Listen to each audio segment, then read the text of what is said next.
The wedding hall glittered under golden lights, but my side of the aisle looked painfully empty. I stood at the altar, bouquet trembling in my hands, my throat tight. Rows of chairs filled with people, but not for me. My so-called family sat together, whispering, smirking, avoiding my eyes. Even my own mom. She folded her arms and leaned back as if she had nothing to do with me at all. Before we begin, drop a comment and tell us, where are you from, and from which city you're watching our videos. And after watching the whole video, don't forget to tell us what would you do in this situation? Be honest. Tell me in the comments below. We read every comment. Let's begin. The sting cut so deep I almost dropped the bouquet. This was supposed to be my day, my moment, but all I felt was humiliation crawling across my skin. I glanced over my shoulder, desperate for just one familiar face. Nobody, not a single person had stood for me when I walked down the aisle. Not even her. Breathe, my husband Adam whispered softly, but his eyes burned with a protective fire. He had seen the way my family had treated me for years, and today was no different. They were making a spectacle out of their cruelty. I forced a smile, but my voice cracked. I can't do this, Adam. Not like this. They're laughing at me. I don't even have a family here. I was ready to step away, to let shame swallow me whole. My mom's smirk deepened, as though she had won. The whispers grew louder, crueler. My cousin snickered. Told you, she's all alone. That's when Adam reached into his pocket, lifted his phone, and showed me the glowing screen. His jaw clenched as he leaned in, his words fierce but steady. Grandpa's here. My chest heaved, confusion flashing across my face. What? But he wasn't supposed to come? Adam only smirked, gripping my hand tighter. Watch. And then, as if on cue, the heavy doors at the back of the hall groaned open. The sound cut through the whispers, through the shallow laughs. Heads turned sharply, gasps followed. Cameras flashed instantly as a figure stepped inside. Tall, commanding, dressed in a sharp suit that carried decades of respect and authority. It was my grandfather, the man my family had counted out, the one they thought would never show, the one they assumed had abandoned me just like they did. But there he was. The room shifted in a heartbeat. Everyone who had mocked me just seconds ago stumbled to their feet. Even my mom shot upright, her smug expression dropping into something pale, nervous, almost guilty. Chairs screeched as people stood, because when my grandfather entered a room, everyone stood. I stood frozen, tears blurring my vision. The weight of betrayal still clung to me, but suddenly there was something else, something electric, powerful, alive. Grandpa's voice carried across the hall, deep and steady. Why does my granddaughter stand alone on the most important day of her life? The silence that followed was suffocating. My mom's lips parted, but no words came out. My uncle shifted uncomfortably. My cousin lowered her eyes. I could barely breathe. The man who had always been my silent supporter, the only one who saw worth in me when everyone else stripped it away, was here, and just his presence shattered the smugness in the room like glass. Adam leaned close again, his grip unshakable. You're not alone anymore. Not today, not ever. And for the first time, I lifted my chin and let the tears fall, not of shame, but of a strength that was rising in me, stronger than the weight of their hate. The silence in the wedding hall was so thick it could have suffocated me. My grandfather's voice had cut through every sneer, every whisper, every ounce of poison that had been slung at me since the moment I stepped inside that room. Why does my granddaughter stand alone on the most important day of her life? He repeated, his gaze sweeping across the hall like a storm rolling over a field. Nobody dared to answer. My mother shifted uncomfortably in her seat, her lips pressing into a tight line. My uncle tugged at his tie, suddenly flushed red. The very same cousin who had mocked me just moments earlier dropped her phone into her lap, as if even holding it in his presence was disrespectful. But the silence wasn't relief. It was suffocating, tense, like everyone was waiting for someone else to take the blame. I felt my knees buckle slightly, but Adam's grip anchored me. My heart pounded against my chest so loudly I was certain the whole room could hear it. My bouquet trembled in my hands, but for once, it wasn't from fear. It was from the overwhelming shift happening in the air.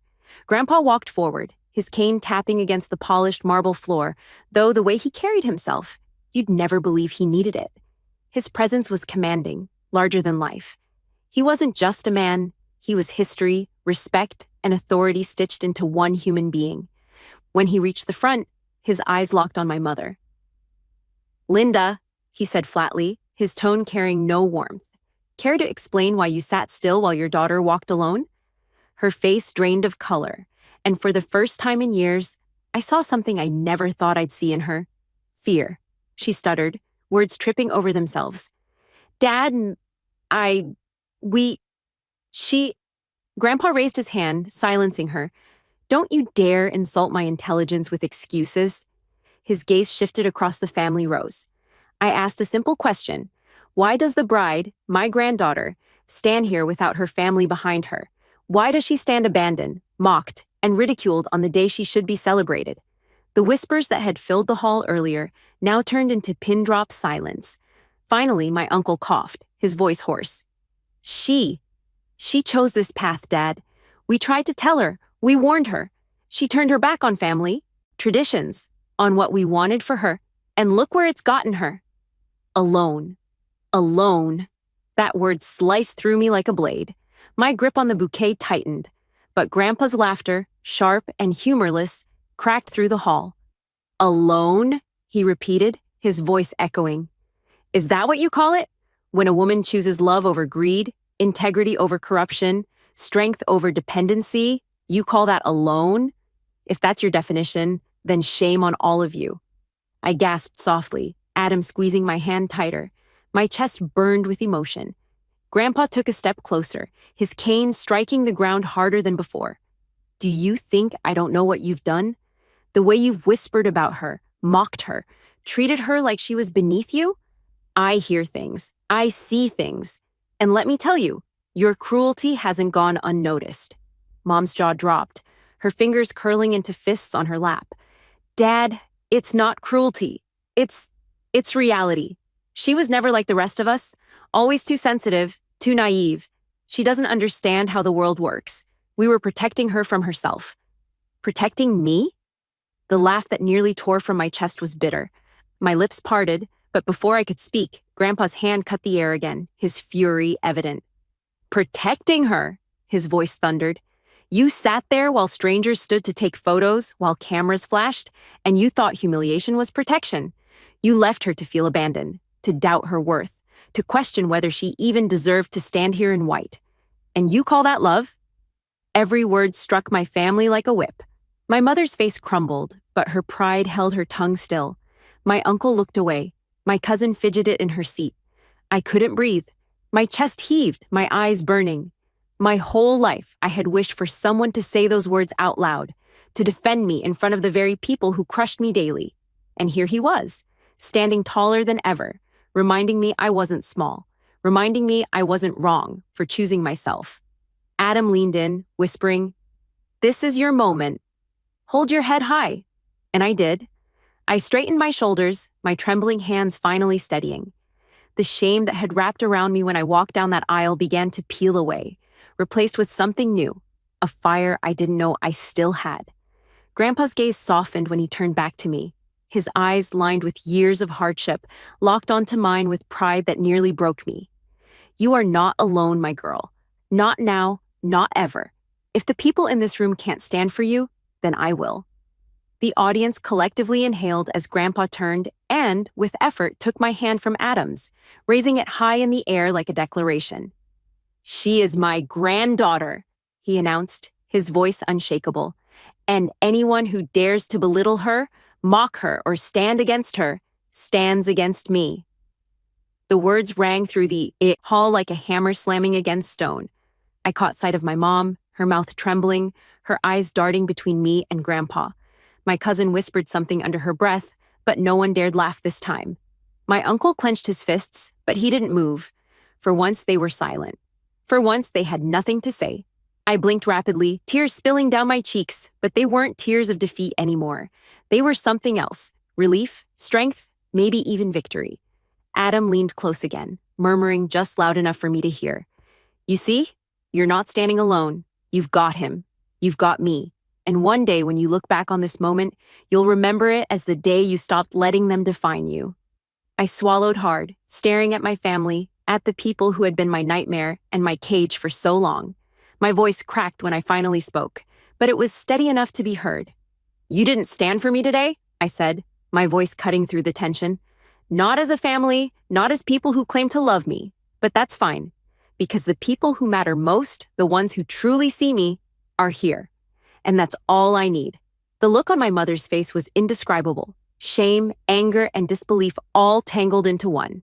She opened her mouth to speak, but Grandpa's glare froze her in place. I stood taller than I ever had before. For the first time, I wasn't the girl begging for their approval, shrinking under their judgment. I was a bride, a woman, a granddaughter who finally knew she was worthy, whether they liked it or not. And as the cameras flashed again, this time it wasn't to capture my humiliation. It was to capture the moment the room shifted, the moment they realized they no longer had power over me. The air in the hall was suffocating. Nobody dared sit, nobody dared speak. My grandfather's words still hung in the air like a blade suspended above their heads. My mother's lips trembled. She opened her mouth, finally breaking the silence. Dad, you don't understand. You've been away too long. You don't know the things she's done? We only wanted what's best for her. Best for her? Grandpa's voice thundered, sharper than before. His cane slammed once against the floor, the crack echoing through the room. Do not twist this into love. I've watched from a distance, Linda. I've heard every word you spat about your own daughter. Don't you dare call cruelty protection. All eyes turned on her. My mother shifted in her seat, her nails digging into her palm. I had never seen her cornered before. She had always been the one in control, mocking, commanding, humiliating me into silence. But now, she looked like a child scolded by a force she couldn't match. My uncle suddenly jumped in, his tone defensive. Dad, you're embarrassing us. This is a wedding, not a courtroom. We don't need to air dirty laundry in front of everyone. Grandpa's gaze snapped to him, piercing and cold. Dirty laundry? He leaned forward slightly. Is that what you call accountability? You sit here, stuffing your face at family dinners, mocking her, while you pretend to be a man of success. Shall I remind you how many times you've come begging me for bailouts? Or should I tell the room about the money you borrowed under her name without her consent? A collective gasp swept the hall. My uncle's face went pale, beads of sweat dotting his forehead. He stammered, That's not true. But his wife's eyes widened, confirming what everyone feared. She grabbed his arm, hissing under her breath. You told me you handled it. The guests leaned closer, whispers spreading like wildfire. For once, the shame wasn't mine to carry. It was theirs. I stood frozen, every muscle in my body tense. My throat was dry, but inside, something powerful uncoiled. For years, they had painted me as weak, naive, unworthy. But right now, the truth was peeling them apart, and I didn't have to lift a finger. Grandpa turned his eyes back to my mother. His voice was quieter now, but sharper, each word slicing like glass. Linda, you told people your daughter was a failure, that she would amount to nothing. You said she wasn't worthy of my name, of this family's respect. You even forbade others from standing for her. Tell me, in what world does a mother destroy her child's dignity on the most sacred day of her life? My mother's breath hitched. She shook her head violently. No, I didn't say that. Yes, you did, Adam cut in, his voice firm. Everyone turned to him. His hand never left mine, his loyalty burning like fire. I heard it myself. The night before the wedding, she called us. She laughed at us, said, Don't expect anyone to stand for her. She's walking down that aisle alone. My chest tightened. I remembered that call.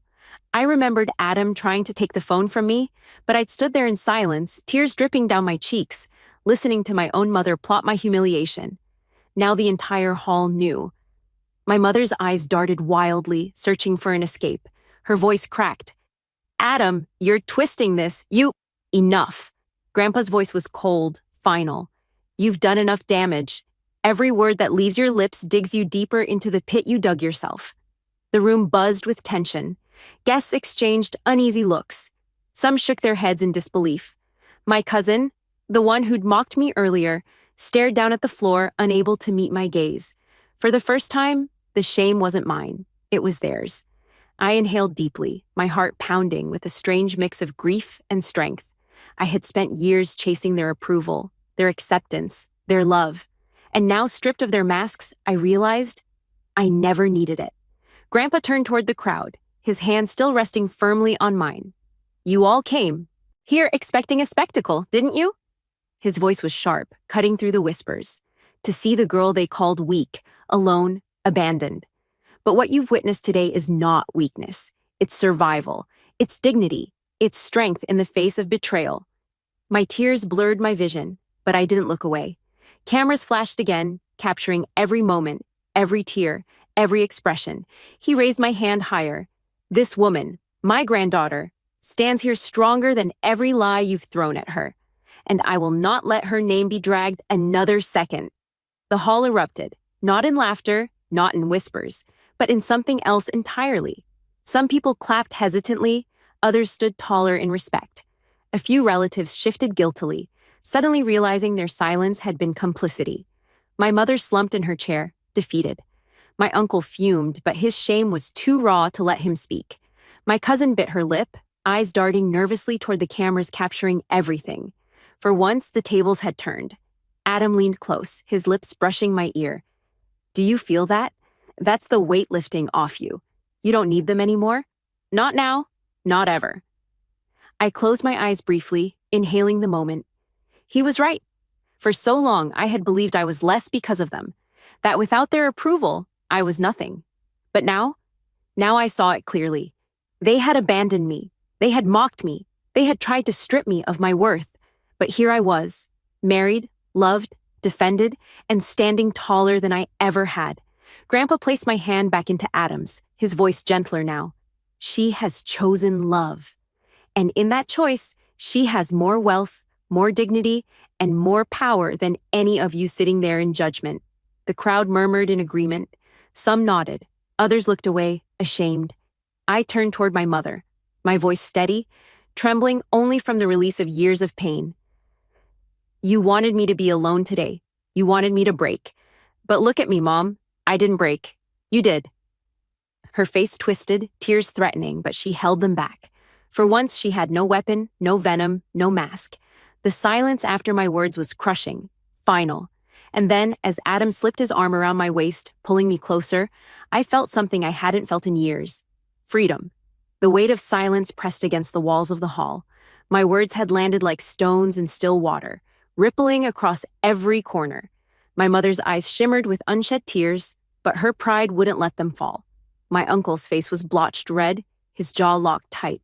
My cousin sat frozen, shame radiating off her in waves. For years, they had all stood over me, voices sharp, laughter cruel, their approval a prize dangled forever out of reach. And now, for the first time, they were the ones shrinking. Grandpa's cane tapped against the floor again, steady, deliberate. The sound pulled every pair of eyes back to him. Enough, he said, his voice carrying the weight of a gavel. This wedding will not be remembered for cruelty. It will be remembered for truth. My heart pounded as he turned to me and Adam, his gaze softening. You've chosen love over approval, and for that, you are stronger than anyone in this room. But today isn't just about vows. It's about setting records straight. The hall buzzed with curiosity. People leaned forward in their seats, anticipation thick in the air. Grandpa reached into his jacket pocket and pulled out a sealed envelope. He held it up, his hand steady despite his age. I didn't come here empty-handed. I came with this. The room shifted. My mother's face drained of color. My uncle stiffened. I frowned, confusion swirling in me. Grandpa tore the seal with deliberate slowness. The rustle of paper was deafening in the silence. He unfolded the document and spoke clearly, each word cutting through the tension. This is my will. Signed. Sealed. Final gasps erupted across the hall. My knees weakened, Adam's arm holding me upright. My mother half rose from her seat. Dad, you can't. This isn't the place. It's exactly the place. Grandpa interrupted, his tone sharp. Because the world deserves to know who I stand with, who I trust, who I believe in. He turned his eyes to me, and for the first time, I saw tears glistening there. And that's her. My throat tightened. Grandpa? I don't. He raised his hand, silencing me with a soft smile. Everything I've built, everything I've saved, every property, every account, it belongs to you. Not them, you. The hall erupted into a storm of whispers, gasps, even cries of disbelief. Cameras flashed wildly. My uncle jumped to his feet, his voice booming. This is insane! Dad, you can't give it all to her. She doesn't know how to handle it. She doesn't deserve it. Grandpa's eyes narrowed, his cane striking the ground again. She deserves more than all of you combined. Because unlike you, she knows the value of integrity. She knows love isn't measured in money or status. She has been beaten down and still stands tall. That is strength. That is worth. My mother collapsed back into her chair, her lips quivering. She tried to speak, but no words came out. Her hands trembled in her lap, her mask shattered. I stood frozen, my chest aching with a mix of shock, grief, and gratitude. I never asked for this. I never wanted revenge in the form of wealth. But standing there, watching their smugness collapse, I realized it wasn't about money. It was about truth, about finally being seen. Adam whispered in my ear, his voice warm, steady. You've won, not because of this inheritance, because you finally see your worth. Tears streamed down my face. He was right. For the first time, I wasn't defined by their rejection. I wasn't the girl begging for love. I was the woman they could no longer break. Grandpa folded the will, carefully sliding it back into his jacket. He turned to the crowd one last time. This wedding is not the stage for cruelty. It is the beginning of her future. And let it be known, anyone who doesn't respect her doesn't respect me. The finality in his words struck like thunder. Nobody moved. Nobody spoke. Even the most arrogant of relatives looked away, their faces etched with defeat. Adam squeezed my hand, his eyes glistening. Are you ready to start our life without them holding you back? I inhaled sharply, my voice trembling but steady. More ready than I've ever been. Together, hand in hand, we turned toward the officiant. But as the vows began, I no longer cared about the whispers behind me, the glares from my family, or the empty rows where support should have been. All I cared about was the man beside me, the grandfather who stood for me, and the strength burning inside me. As the ring slid onto our fingers and we sealed our vows, I caught sight of my mother's face, crushed, regret dripping through every crack of her pride. My uncle's shoulders slumped. My cousin's phone shook in her hand, recording a moment that would haunt them forever. But I didn't look away out of pity. I looked away out of freedom, because for the first time in my life, I wasn't their shadow. I wasn't their victim. I was me. And as the doors of the hall closed behind Adam and me, leaving the whispers to rot in our wake, I knew this day wasn't just my wedding. It was the day I took my life back.